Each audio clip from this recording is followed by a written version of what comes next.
Friends இப்போ இந்த question பாருங்கள். 25% ஆஃப் 75% ஆஃப் 80. அதாவது 80ங்கிற ஒரு நம்பரோட 75%ல் 25% எவ்வளோன்னு கேட்குறாங்க. சரி, வாட் எவர் இந்த கொஷின் எப்படி ஆன்சர் பண்ணோன்னா இதை அப்படியே எழுதுங்க ஃப்ரெண்ட்ஸ்.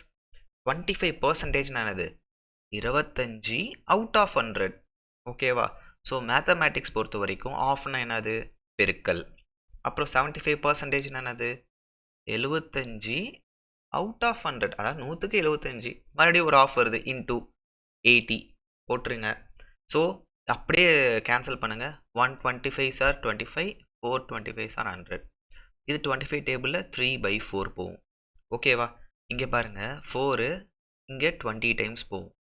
இங்கே பாருங்கள் 1 4 சார் 4, 5 4 சார் 20. அப்போ இந்த 5 இங்கே ஒரு 3 இருக்குது. பெருக்குனீங்கன்னா என்னது 15 தான் ஆன்சர். ஃப்ரெண்ட்ஸ் கிளியராக இருக்கா? தேங்க்யூ.